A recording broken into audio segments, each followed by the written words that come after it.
When the LEGO Daily Bugle first came out, it shattered records. It had the most minifigures ever in a LEGO Marvel set. It had characters we probably thought we'd never see in LEGO minifigure form. It had the highest piece count of any LEGO Marvel set up to that point. And it took the record for the tallest LEGO Marvel building up to that point. So it broke a ton of records, and you would think a set with that many records is probably going to go to the moon when it retires here at the end of 2025. So I figured, what better time? Let's take a look at the set. Let's take a look at the details, the value that we're getting in the set, and see if this is something you should pick up while it's still $350.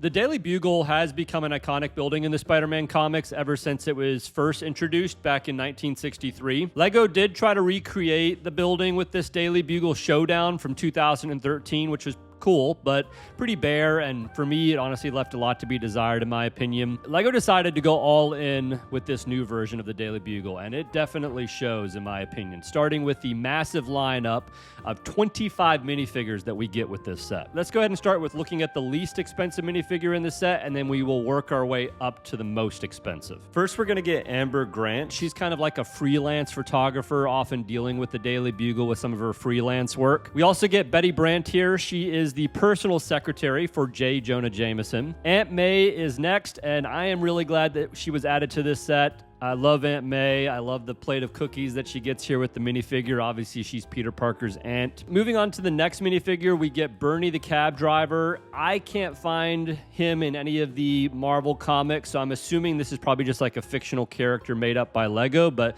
still a cool minifigure nonetheless. We get Ron Barney and Ben Urich next. They are both reporters, essentially, for the Daily Bugle. Ben Urich is kind of more the veteran star reporter in the comics. And then we get Robbie Robertson in minifigure form, which is again is an exclusive minifigure.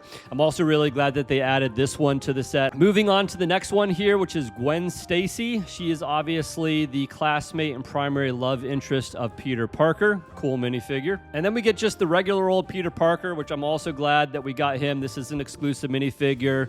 Very cool, looks good. Miles Morales and Spider-Man are next. Neither of these are exclusive. Nothing super special here, but definitely makes sense that they were added to the set. J. Jonah Jameson is a really cool addition to the set, and obviously makes a lot of sense in this one as well. He's the infamous editor-in-chief of the Daily Bugle, but really cool character in the movies, comics, and then obviously cool in minifigure form as well. Mysterio is the next one. Again, nothing super special here. He's not exclusive, but it is a cool minifigure. He's got the nice cape here. We also get Carnage with this set, and Carnage looks really good. I love the printing on the torso as well as on the legs, and then you get the full brick-built tentacles on the back of him, which look really good. Ghost Spider and Green Goblin are the next ones here. Neither of these are exclusive either, but they both look pretty good. Nothing super special either with these two, but Green Goblin obviously makes a lot of sense with the scene that we're going to see built into the Daily Bugle here in a minute. And then we get Sandman, not an exclusive minifigure, but I love the single molded leg piece here with like this kind of rotating sand motion going up for his legs, which looks amazing and makes honestly just for a really cool minifigure. Then we get Venom here. Venom also looks great, just kind of like Carnage. Some really great printing. Again, has the brick-built tentacles on the back, so big fan of this minifigure as well. But then we start getting into the $10 plus minifigures. So Firestar is our first kind of more expensive minifigure, if you will. She's basically kind of a mutant known for powers to control fire in the comics, but really cool minifigure, looks great. Next, we move on to kind of more of a humorous minifigure here with Spider-Ham. He's kind of got this humanoid appearance with like these pig features, but really cool minifigure. It's not exclusive, but it's still a pretty expensive one, so obviously desirable. Then we move on to Otto Octavius, Dr. Octopus, as we all know him, but he was one of my favorite characters in the original Spider-Man movies. I think he looks really cool with like these metal tentacles around the back of him. They're all brick built. Just a really cool minifigure and looks great. It is also exclusive to this set. Next in the lineup is Blade. This is getting closer to that $15 range minifigure. He's kind of like a half human, half vampire type character, but also exclusive to the set. He's got the two swords on his back, which look great, so really cool minifigure. Black Cat is the third most expensive in this set. She's kind of like this nimble, playful cat burglar in the comics, but Good minifigure, not one of my favorites personally, but I do think she looks pretty good. And then we move to the top 2 most expensive minifigures in this set, with the runner-up being Daredevil.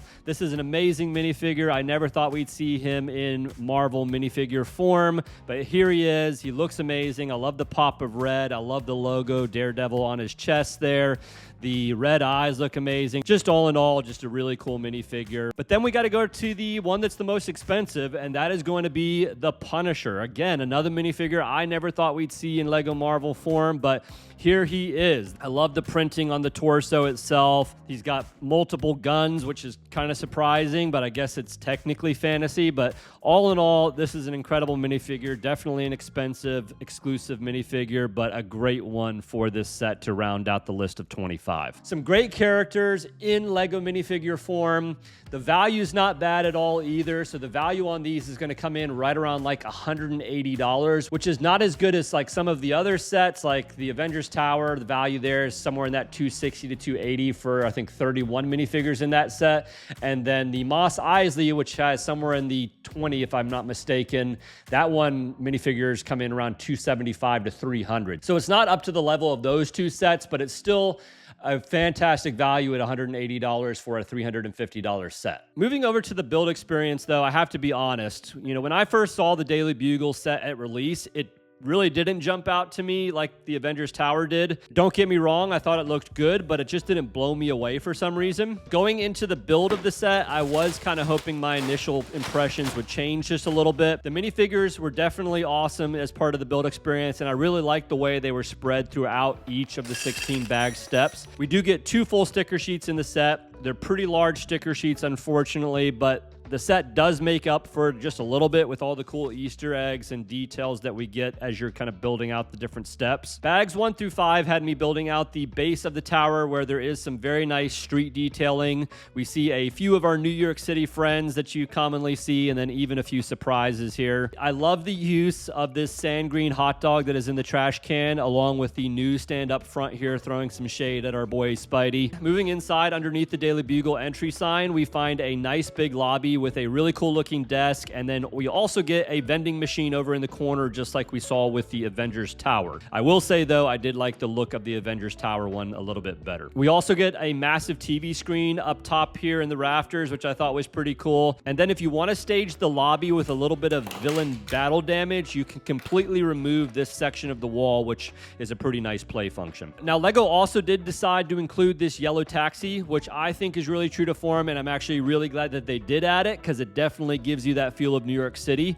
I especially like the upside down flintlock pistol here being used for the old school side exhaust. We already talked about how much I like the Sandman minifigure mold, but he gets built out even further as you move into the build with this really cool like slanted base, making an even more impressive staged look for Sandman, which I thought was great. Bags 6 through 8, I started building out the second floor, and this is where it starts to get a little bit more tedious as you're putting together a ton of window panels. Thankfully, they were larger pieces, so it wasn't too painful, but it definitely does get old, trust me.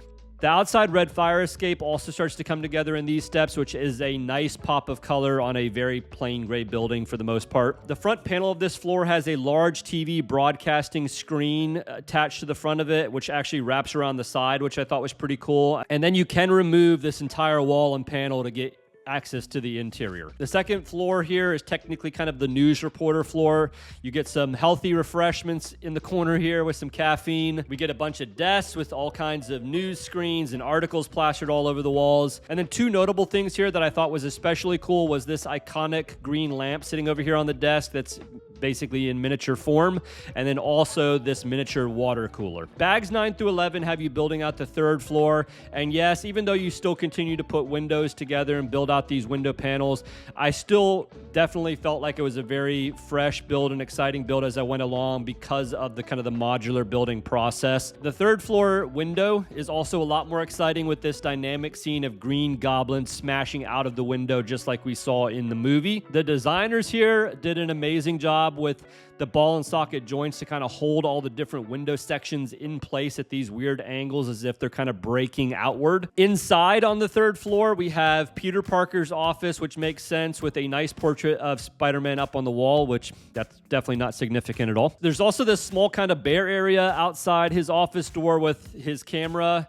and then we also get a printer in the corner here, and then there's a pizza box sitting up on the cabinets, which I thought was a pretty cool reference. The last stop of the elevator in this building is the fourth floor. Up on the fourth floor, we are going to find J. Jonah Jameson's office where he can do all of his yelling. I must say, I thought his desk looked pretty nice. And then outside of his office, you're going to find a small space, a very tight space, for his secretary, Betty Brant. The last few bags of this build had me building out this cool-looking water tower and an antenna on the top of the Daily Bugle roof. There's a small fire mount used for Firestar as well here, which I think looks pretty good. After you build some of the roof items, you're going to build out this brick-built Daily Bugle sign and attach it to these items, which I think does look very good, and I think the lettering and how they accomplished that was pretty cool. The very last thing you build in this set is this small Spider-Man buggy that you kind of attach to the side of the building as if it's driving up the building, which I do think is cool.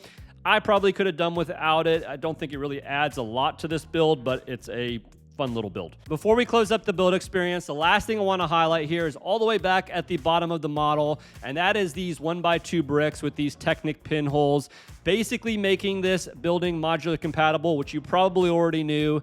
It's an amazing addition, and again, another record for the Daily Bugle, with this being the first ever Marvel building that is modular compatible. So I did enjoy the build of this set. I thought they laid it out really well. I liked the fact that you got kind of minifigures in each bag, so it just kind of kept things interesting and exciting. However, I'm still not totally sold on the look of this set. I do think it looks really good, so don't get me wrong, and especially if you like match it up with like the Avengers Tower and the Sanctum Sanctorum, I think it makes a great set. But when I was building it out and kind of looking at it after the fact, I think maybe what's throwing me off just a little bit with this set is the fact that it's just so busy. It's just maybe not as polished as like the Avengers Tower. I think maybe some of the cleanliness of display was maybe traded off just a little bit for like the play functions and the action sequences, because we have all these different things going on with like Green Goblin bursting out of the window. We have this buggy riding up the side. We have all these minifigures staged everywhere. And you do get some of that in the Avengers Tower too, but I think maybe just a little bit more with the Daily Bugle. I'm not going to complain too much. It does look good. I really like the look of like the steel bars going up and down. The window panels look great. So it's a great looking set. I do feel like maybe like the Avengers Tower just looked a little bit better. Maybe that's why it just stood out to me a lot more when I first saw it versus the Daily Bugle. Looking at the overall value that we get in this set and maybe what this set will potentially do on the aftermarket, price per piece ratio on this is just over 9 cents, which is a little bit better than the Avengers Tower. We already talked about the value on the minifigures, but it's really good, coming in right around that $180 mark. And then the part out value, surprisingly, is not amazing on this one at just under double the retail cost. Now, will this set be a $1,000 set on the aftermarket? That is a tough one to answer, but I think it definitely has potential, because this is obviously a set that had a lot of first-time records in the Marvel theme when it first came out. And I feel like this set is kind of going to be one of those sets that kind of goes down in LEGO history for all the records that it had and just as amazing a set as it is. Coupled with the fact that we get all these amazing minifigures, including all the exclusive ones, it would not surprise me if it immediately sells on the aftermarket at like the $500 to $600 range, and then over time maybe settles in somewhere in like the Ninjago City range, $750 to $950.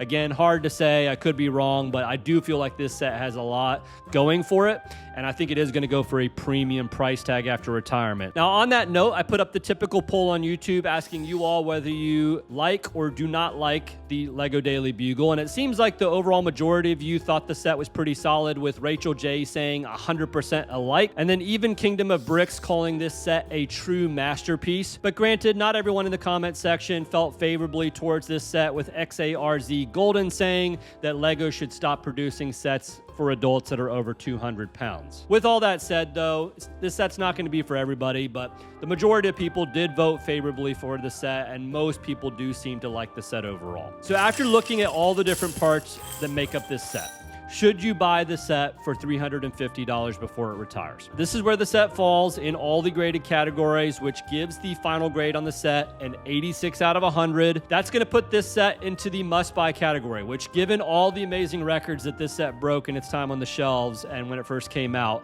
I think that's a fair grade. But just for your knowledge, if you're wondering which one I like better between the Avengers Tower and the Daily Bugle, the Daily Bugle fell 1 point behind the Avengers Tower, which came in at 87 out of 100. So if you're wondering which of the two I liked better, hopefully that will give you your answer.